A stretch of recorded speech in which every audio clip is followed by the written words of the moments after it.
On today's podcast, we're joined by Ramprasad Sundar, Manager of Music, Creative, and Production at Netflix India. We discuss some of the cultural, linguistic, and creative challenges when collaborating with creators from Japan, India, Korea, Australia, as well as Southeast Asia, and how he navigates them. How soundtrack releases are an important component of Netflix' overall content strategy, and how he approaches their development and promotion in the region, as well as what he sees are the biggest challenges and opportunities for music and visual media in the coming years, and much, much more. You don't want to miss it. Insiders, are you ready?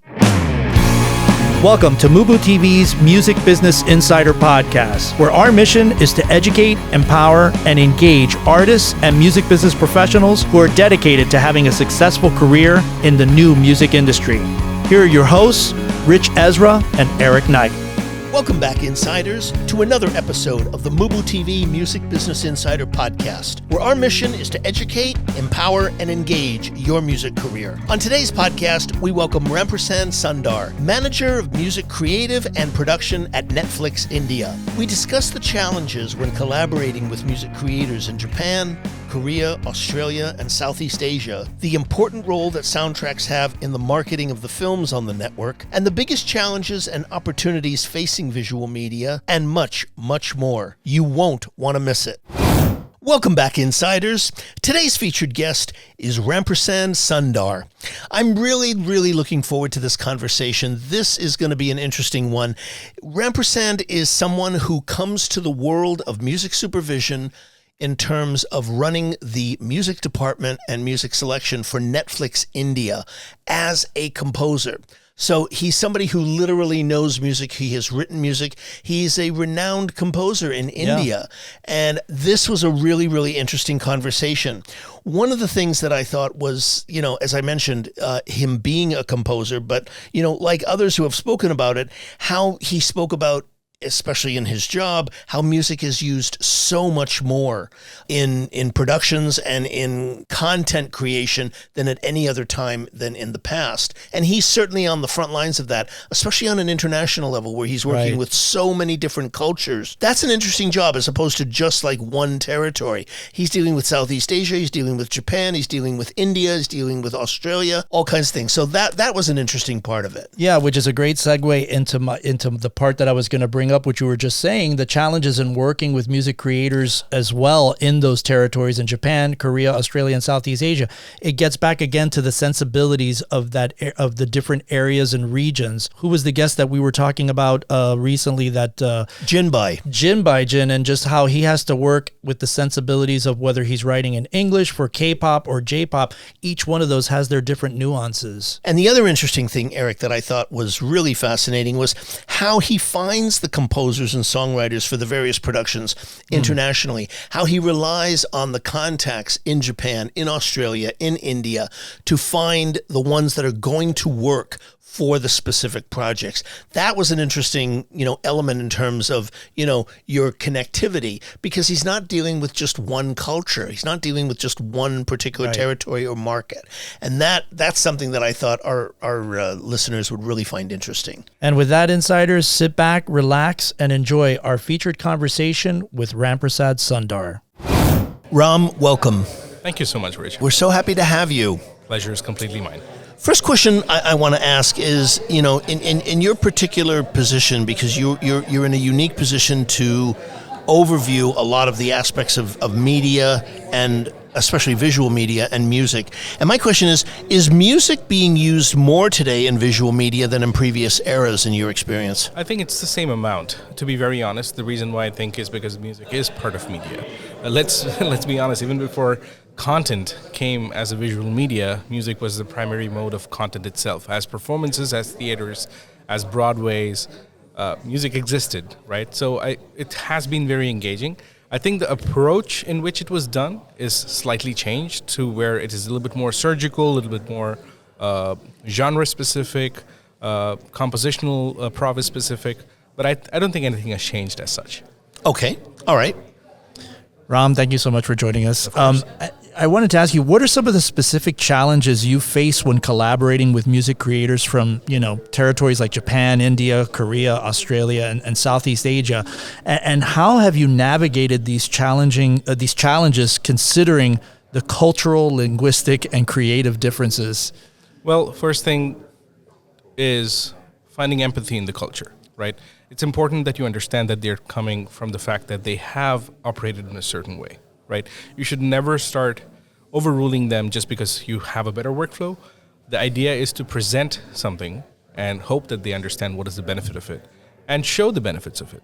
Sometimes actions speak louder than words, so it's easier for you to present, hey, this is the way it showed an outcome in, say, India or Japan or Korea. Knowing the local language actually helps a lot, so I ended up learning a little bit of Japanese when I was in Japan and very functional Korean when I was in Korea. But again, it's not about bringing a different composer from the West or the East to supersede or overrule what they're doing. It's important to work, address, and nurture the creators from the region. So that's the important thing. The word I would like to leave with you is enterprising empathy. Remember that even if you're a corporate, that you're working towards a content, you need to have empathy towards how these particular regions actually operate and work towards them for success. It's interesting you bring that up. It makes me. It leads right into our next question, which is: Are there any specific trends or patterns that you've noticed in music preferences of audiences from different regions, and how does that influence your choice of music in the regions that you're covering in your work? Well, the trends and patterns are usually, again, tailored to the creators, right? We should always remember that the director is the visionary, right? The showrunner is the visionary. Whatever is their preference, be it for sync and licensing, or if it is for compositional, or if it's for song creation, or thematic approach, or mnemonic-based creations, everything comes from the director. Remember to work with the director, and work for the director, and work for the project. The beauty of how it works is the director is the person who paints a picture with pencil, not with any kind of colors, but the composer comes in as a beautiful brush, who can choose the colors that they add on to it. Every bit of music that's adding into the content itself can actually add a particular color to it. And that's what is the music supervision part, the music editor part, the music composition, singer-songwriting part actually adds different dynamics of colors coming together to elevate the picture. So remembering that is the key to how do we navigate these systems. Okay, wonderful. Have you ever had to make a change that had to be with the musical elements of a production to better resonate with a specific regional audience? Absolutely, yes. Again, what is the context of me doing a Western score in India unless the visuals are completely Westernized as well? Again, why do we, again, play, say, a needle drop in Elvis, right, of Doja Cat? Suddenly that came out of nowhere. But then till that point, it was a score that kind of led to the needle drop of Doja Cat coming in. Contextualizing timelines, geography, days and nights, interiors and exteriors, remembers how we have to process music too. Again, there's what we call the psychoacoustics of music, is to be able to attach an emotion based off of it. Why do we change it is when you don't find that connection in the music happening, and then suddenly you want to bring that connection into it. How do we do that? The how is the most interesting part. Not to tell the composer this is not working, but to tell them what will work better. Actionable feedback is the best way that you can win the hearts of creators. Makes Interesting, sense. Yeah, absolutely. Let me ask you, in your job, specifically at Netflix, are soundtrack releases an important component of your overall content strategy? And how do you approach their development and promotion within the regions? A fantastic question. In fact, I have just taken over a soundtrack release for all of Asia Pacific. A person in my team, Bhavani, is the one who's running point on soundtrack releases. We actually pride in self-releasing some amazing soundtracks. The most recent two ones, if you haven't heard them, Indian titles for you. One is called The Buried Truth, Indrani Mukherjee story. Very, very interesting OSTs. No songs, nothing of that sort, but very haunting soundtracks and theme scores. The second one is called Mamla Legal Hai. It's about a quick courtroom drama with a lot of fun anecdotes and a lot of comedy. Two different composers, one songwriter, one score composer. We were able to put together a quick soundtrack on that. The reason why we want to do this is, again, it creates conversation. That's very important for us as a content company.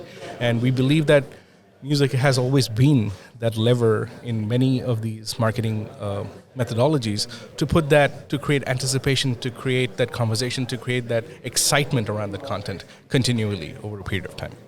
Wonderful. That's great to hear about the soundtracks. Of course. Yeah, it's fantastic. How do you find composers and songwriters for the productions?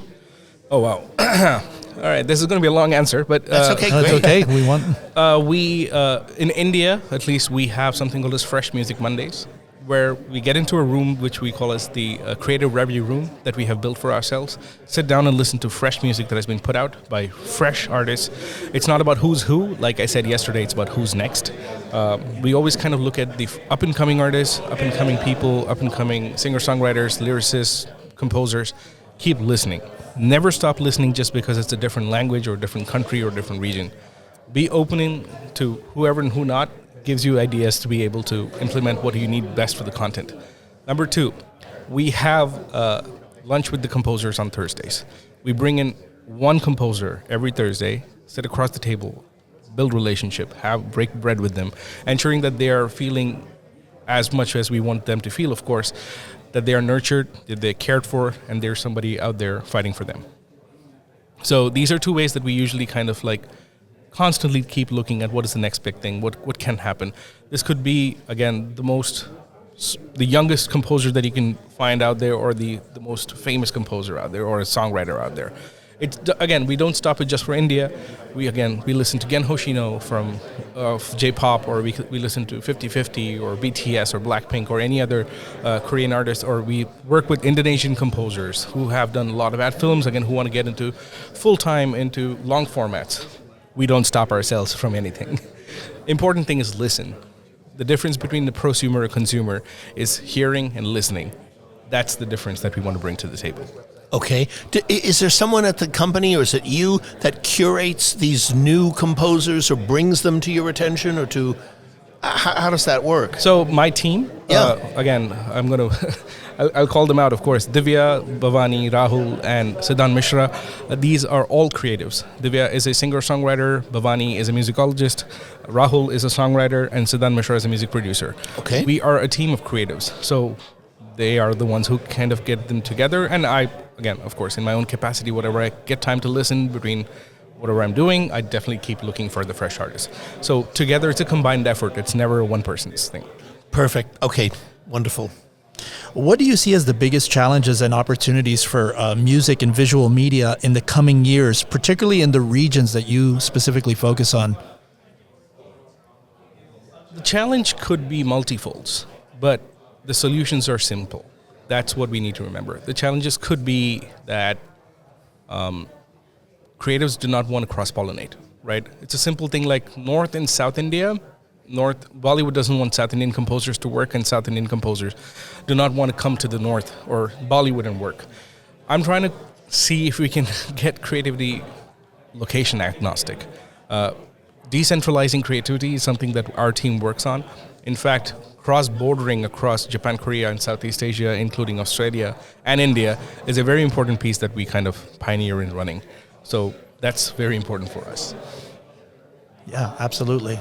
Well, can you give us any background on why? Yeah, why that? Why is that? Yeah. Why composers? You said from the South, they don't want it. They don't want that work or opportunity. Is it Is that a cultural? culturally? What is that? It's it's a lot of cultural nuances. There is one composer who has broken that stereotype, and his name is the one and only Tamil Isai Puyal A.R. Rahman. Is what I would call him, because again, he's the Oscar winner. Yes, the one he's very big with the major. And the reason why he was able to do that is he was able to see beyond the realms of what South Indian music contained. Let's think about this. South Indian music is heavily ingrained in rhythms and melodic catchphrases, while North Indian music is very heartfelt, right? Here, the entire music of South India and Hindustani music, if you take the age-old music comparisons, South Indian classical music is called as Carnatic music, North Indian music is called as Hindustani music. The school of thoughts are very simple, right? The scale in which South Indian music has been brought up on is called an augmented scale. Sa-re, ga-ma, pa-da-ni-sa, sa-ni-da-pa-ma-ga-ri-sa, right? It's called Maya Malagoli. On North Indian music, it's a simple C major scale, right? The complexities are different. So the first thing that happens is when you get so ingrained into the melody of it, sometimes the sensibilities might not work out. If you look at North Indian music or Bollywood music or mainstream, music being put out by independent artists from Bollywood, it really has a very simplistic structure because it needs to be reminiscent. South India loves the complexities of what music can do. We show off a little bit more. And that's the beauty of how South Indian music has always been perceived. Rhythms are very heavy, and that's a very big starking difference. The directors have a stereotype, which has now been broken to a very large extent, that people cannot do. A person from that region can never do this. But then things have started to change quite a lot. And things are going to change even more. Budgets are also a very big part. How is the relationship, just out of curiosity, with Netflix US and India in terms of, they give you full autonomy? How has the relationship been with that in terms of... Yeah, we are actually a self-sustaining region, as a matter of fact. We have a lead in EMEA and UK. We have somebody in, again, Asia-Pacific, which is me and my team out there. We also have somebody specifically in Japan and somebody in Korea. The idea is to be not overarchingly share strategies from here to there. Remember that every region is unique and you can never broad stroke everything. It needs to be finessed. So UCAN is very supportive of that part, and they always help us in whichever way that we want to. Yeah, the reason why I ask is I notice a lot of the titles that we're seeing on Netflix. There's a lot of Indian pictures and films that are starting, they're starting to integrate that more, which I think is really, amazing that they're doing. Yeah. That's a very good point, because, one thing a lot of people don't know is that India is the number one filmmaker in terms of volume in the world. In the world, yeah. They make more movies than the United States. And I'll give you another interesting fact. Yeah. India is the number one YouTube channel for music. That's right. That's right. T-Series biggest is streaming. biggest streamer, right? Yes. And there's so much different music, and the beauty of how India operates is the clarity and the complexity, right? Remembering that each region has its own sound, each composition has its own prowess, each composer has their own strong suites, is how India has been able to get to the Oscars not once, but twice. That's right. That's right. And the other interesting thing that I find, based on your point that you just made, is that I think that with India having that kind of penetration with streaming and the impact that you said it's had, we're going to see a lot greater collaborations yeah. and integrations happening with all kinds of music. We're already starting to see it when you look at the stats of the 1,000 most listened to songs. It's expanded to many, many more cultures than it has in the last 15 years. And Absolutely. That's because of the point you're making. Yeah, I'm not going to just stop at India. Again, there's a regional. fantastic Asia-Pacific region, has so much music, so much diversities into it.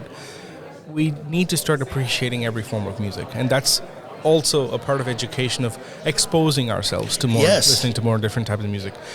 While we in India, when we were growing up, listened to the Carpenters, the Beatles, and Linkin Park, that was such a huge thing for us. Sure. Metallica. We have never heard people listening to Zakir Hussain or Keeravani sir or A.R. Rahman or Ilaiyaraaja sir when they were growing up, right? It's again not because actively they didn't want to.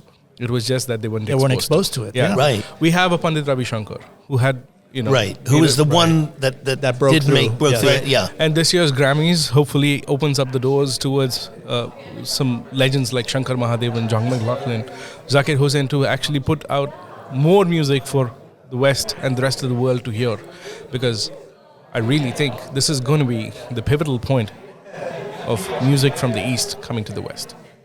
And having the impact. And I think places like Netflix, things like streaming, that can reach those audiences in ways that they never could in the past. You said, understanding the great composers that you were mentioning, it was the film vehicle that gave, Raman his exposure. Absolutely. And now we have a lot of this coming with streaming, with not only in the visual side, but also on the music side. Absolutely. Which I think is going to create a lot of the impact that you're talking about. 100%. Very much so.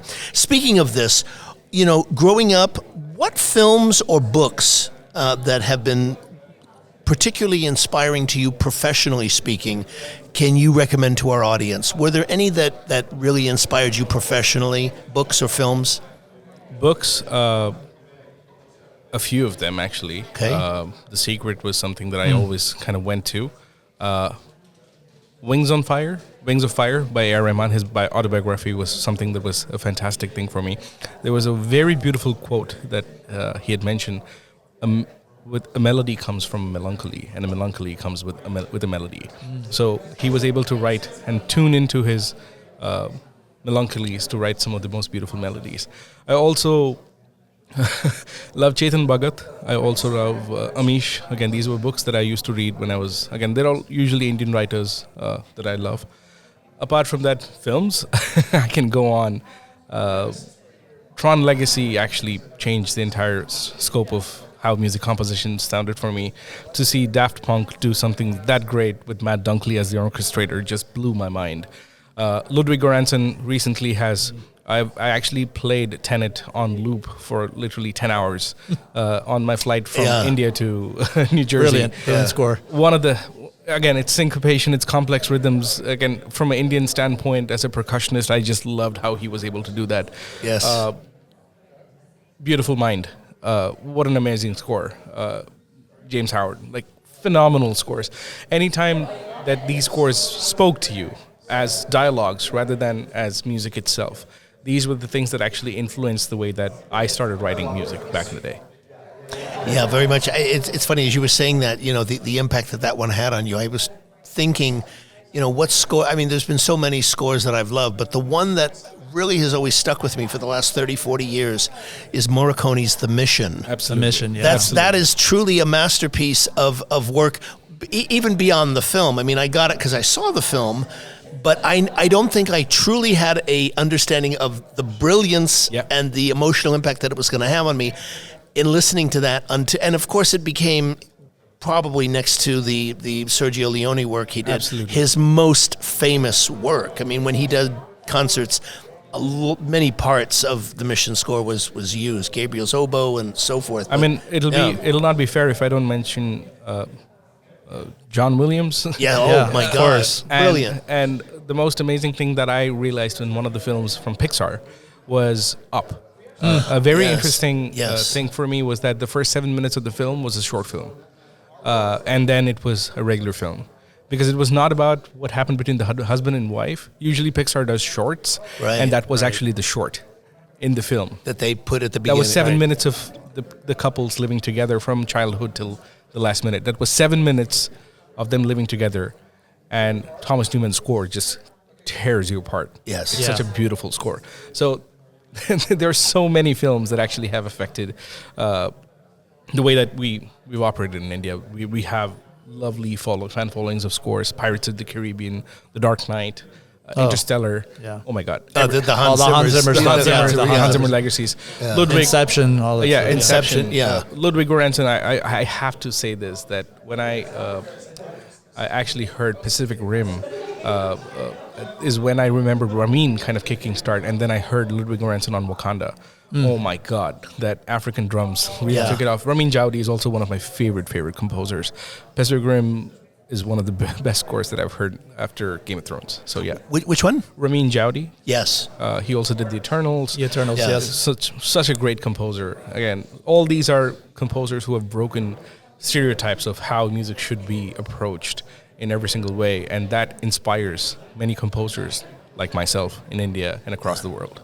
Yeah, and you were mentioning John Williams, and the thing about Williams is if you know his work, I was a fan of John Williams long before Star Wars. I mean, back in the early 70s, when he was doing small independent movies like Cinderella Liberty and these smaller little pictures. I mean, he became big with the Star Wars, but the thing about him is that if you know his work, it's not necessarily the giant, it's not the Close Encounters or not that there's anything wrong with those scores or the Star Wars, but it's sometimes the more lesser known works that have his most brilliant work. Absolutely. They truly do. Yeah, and I think usually it's the combination of the director and the composer that does the magic. So Steven Spielberg and John Williams did bring the magic forth, but like you said, he's a phenomenal composer that every one of us, it's like astounding to the stars. You listen to his work on things that aren't like big, and I think that's when you really get how brilliant and subtle his compositional skills are. I mean, there's so many. The film that he did with Spielberg called, it wasn't that famous, but AI, if you remember. Yeah. The score to that, Unbelievable. melodically, is unbelievable. Absolutely. The one that he did for Lawrence Kasdan in the 80s with William Hurt and Kathleen Turner, I forget now, called, but I know she won the Oscar for her performance in that. Beautiful, delicate piano score. Absolutely. Yeah. And see, sometimes unbelievable. That's the beauty of it, right? Composers knowing sometimes it's less is more, and where more has to be more is the biggest difference that we are still learning. Again, Asia Pacific right now is on the verge of understanding how scores are going to be secondary dialogues, and silence is the third dialogue that is unspoken of. So we are working towards it. Again, we are grateful for everything that we have there.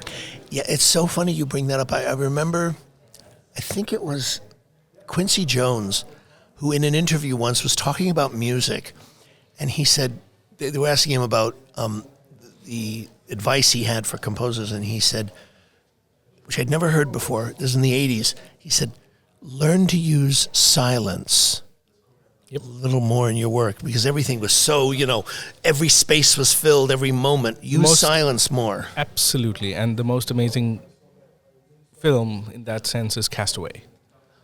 Castaway does not have an ounce of music till he crosses the horizon. Right. And even if you look at the trailer, there is no music. Yeah.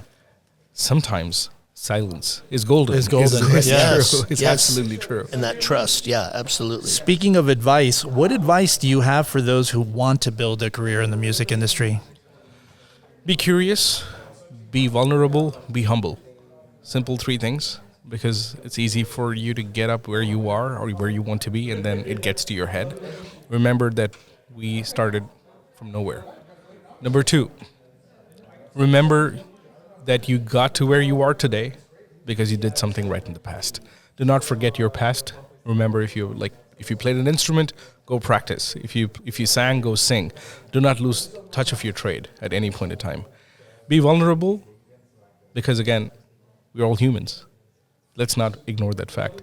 Anybody who needs support, mental health support, ensure that you have others to speak to, make friends, make companions, make partners, trust, and build. That's what I would usually leave it at. Ram, we can't thank you enough for taking the time to do this. This has been a wonderful, wonderful conversation on many levels. Thank you so much. No, the pleasure is completely mine. Thank you so much. Thank you. Wow. What a really interesting conversation, Eric, wasn't it? Absolutely. Absolutely. I've wanted to have this conversation ever since we were able to book Ramprasad. I thought, this is going to be an interesting conversation because we're getting the viewpoint of someone who's in an entirely different territory, right? Who's creating music and in charge of music for Netflix, which is a worldwide brand. Which is our first person from Netflix, which is a very interesting take to kind of get the inside of how they work. Absolutely. And from a territory that wasn't the U.S. Right. Which is very, very interesting because, they're a worldwide brand. They have music from all over the world. And one of the things that I thought was most fascinating about this conversation with him is how he spoke about how the visual media landscape has become when he spoke about working with creators from Japan, from Korea, from Australia, and from other countries in Southeast Asia. Yeah. I mean, he's making content for, in India, for all over the world, for that territory of the world. Right. And, one of the things you realize is how small the world truly has become. It's, and here's the thing, as you probably well know, Eric, in India, they are the greatest the greatest creator of films. Of films, right. No other country, no other country makes more films than in India. They make, it's like 600-700 films a year. Right. Just in that country. It's staggering. And not only that, but to tag on to your point, Ritch, about this, it's also to the complicated part of building the sensibilities for each of those territories, because it's not only getting creators, but it's just understanding the sensibilities of what goes into those projects. It's almost like, I think we were talking to the guy from, this is the interview that you did a while back with the gentleman from Coca-Cola, and how when they do their advertising, especially for stuff for like the World Cup, depending on which territories and how they build their commercials for the different territories in the regions, it's something very similar that I would think that Ramprasad has to really take under consideration when not only creating content, but connecting the creators that are building the creatives for music and everything, having the correct sensibilities for those territories. And cultural sensitivities. Right. And how they translate and Yes. how they translate. Because, we get a lot of these shows that are coming up from Netflix India. If you notice when you're watching Netflix now, when you're streaming, you're picking up a lot of movies that are coming out in these other territories, which I've watched, which have been great. Yes, absolutely. I mean, Netflix, they'll dub them in English. Right. They'll do that from India, from Spain, from all kinds of different countries. And I've been exposed to some of the music in those territories from those composers, which I've gone then and I've either looked up on Spotify or do a quick, Shazam on it just to see, like, wow, I really love that track. And I would have never heard that track only because it was this show that they brought into our streaming on this side of the US. So I thought it was very interesting. Yeah. Yeah, absolutely. And I also thought, how soundtrack releases are an important component of Netflix overall content strategy. Yeah, very much so. That's an interesting one. And I believe that one of the reasons that, he spoke about that is because in India, music and film are very, very, very tied together. And what's interesting about that part of the conversation, which I thought, is that is something that in the era of the copy model of music, we've completely lost. Right. The idea of soundtracks. I mean, they're trying to talk about, this new one with the movie Twister that's coming out. But, soundtracks used to be a great marketing vehicle. Right. And in India, they still are soundtracks. And that's why I thought that particular point that you're making was such an interesting part, because music and film together are, soundtracks are such an integral part of the marketing. Hey, insiders, thanks so much for tuning into this episode. We really appreciate it. To get show notes, links, and everything that was mentioned during this interview, head on over to our official website at MUBUTV.com/podcast/show notes. If you're enjoying the content and what we're doing here on the show, please subscribe to the podcast on Apple Podcasts, Spotify, or wherever you listen to podcasts from. And don't forget to rate and review our show at iTunes. 5-star reviews are always welcome and help to ensure that our podcast stands out on the top-rated and new and noteworthy charts on iTunes and our space. You can also find us at social media at Facebook, Instagram, TikTok, and Twitter X, all ending with the handle MUBUTV, which is spelled MUBUTV. Don't forget to catch our flagship show, the MUBUTV Music Business Insider video series, airing every week on YouTube at youtube.com/MUBUTV. This show was produced and created by Ritch, Esra, and Eric Knight. Theme music by Disciples of Babylon, and be sure to tune in next week for another episode of the MUBUTV Music Business Insider Podcast.